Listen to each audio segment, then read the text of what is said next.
Perkenalkan, nama saya Fadena Rizky Wafa dengan prodi Psikologi dengan NIM 2504011100002. Mahasiswa Universitas Islam Maulana Malik Ibrahim Malang. Baik, sebelum saya mulai wawancara, saya akan memperkenalkan narasumber saya terlebih dahulu, yaitu Mbak Mutia. Baik Mbak Mutia, saya akan membacakan pertanyaan yang pertama. Apa tantangan terbesar menjaga relevansi Pancasila di era digital? Kalau menurut saya sendiri, salah satu tantangan terbesar ketika menjaga relevansi Pancasila pada saat ini itu adalah pergerakan arus informasi yang cepat sekali. Kan kita tahu nih kalau misalnya sekarang ini eranya semua orang punya gadget dan informasi itu bisa masuk dengan cepat. Terima kasih Mbak Mutia.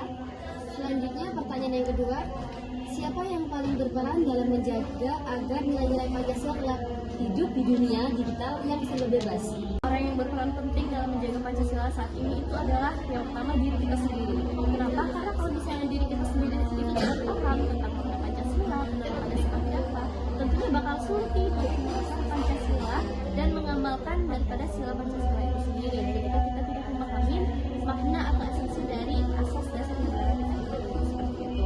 Kemudian selain dari diri kita, tentunya kita juga harus mengajak teman-teman sekitar kita ataupun keluarga kita untuk paham apa sih dasar negara kita. Selanjutnya pertanyaan yang ketiga, kapan nilai-nilai Pancasila paling dibutuhkan di era digital seperti sekarang ini? Nilai-nilai Pancasila ini dibutuhkan pada setiap lini kehidupan. Bahkan ya, pada saat kita mulai membuka mata, itu kita awali dengan berdoa. Dan itu merupakan amalan daripada sila pertama kita itu Tuhan Yang Maha Esa. Yang dimana kita tahu nih kalau misalnya setiap kita beragama pasti memiliki norma dan juga etika sendiri. Nah, dalam kehidupan kita sehari-hari itu semuanya berkaitan erat dengan Pancasila.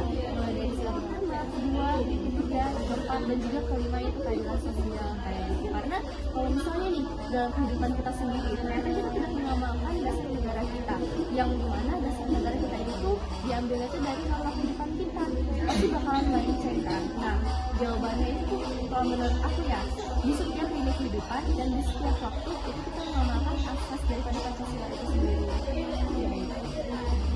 Baik, terima kasih. Pertanyaan yang terakhir, bagaimana cara kita membuktikan bahwa Pancasila masih hidup di tengah arus digitalisasi global?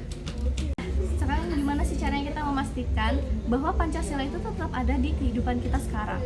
Yang pertama kita lihat daripada kehidupan sehari-hari kita.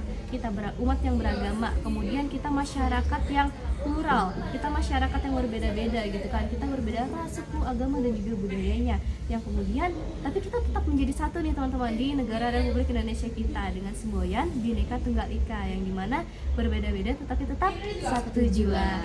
Nah, dari sini kita udah tahu nih, kita sudah paham kalau misalnya ternyata Pancasila itu sendiri tuh tidak hilang, walaupun kita rasa sekarang keberadaannya itu mungkin sudah sedikit tersingkirkan karena ada iya, karena masuknya tren-tren segala macam ke bangsa kita, yang kemudian mungkin kita sendiri sebagai rakyatnya mungkin kurang bisa dalam menetralisir dan memilah. Tapi pada intinya sesungguhnya Pancasila itu tetap ada. Pancasila itu tetap ada sebagai dasar negara kita. Pancasila itu tetap ada dalam kehidupan kita, dalam pribadi kita. Kenapa? Melihat daripada contohnya di kehidupan sehari-hari kita, misalnya ketika kita ingin meminta sesuatu kepada teman kita bertanya apakah teman kita ini ingin apakah teman kita berkehendak untuk melakukan hal tersebut ataukah tidak. Itu merupakan salah satu implementasi daripada Pancasila yang sebenarnya kita itu tidak sadar teman-teman kayak gitu. Jadi kalau misalnya nih bisa daripada teman-teman semuanya tahu sebenarnya kita tuh erat banget sama Pancasila walaupun kita secara nggak sadar ya. Nah, maka daripada itu penting buat kita meningkatkan kesadaran diri kita terhadap nasionalisme. Kemudian bagaimana sih cara kita mencari tahu jati diri tentang Pancasila itu sendiri. Kenapa? Karena kita ini adalah rakyat Indonesia, yang dimana rakyat Indonesia sendiri itu harus paham gitu dengan jiwa bangsa itu seperti apa kayak gitu. Baik, terima kasih Mbak Mutia. Oke teman-teman, jadi barusan bincang singkat saya dengan Mbak Mutia tentang relevansi Pancasila di era digital. Terima kasih, mohon maaf apabila ada salah kata. Wassalamualaikum warahmatullahi wabarakatuh.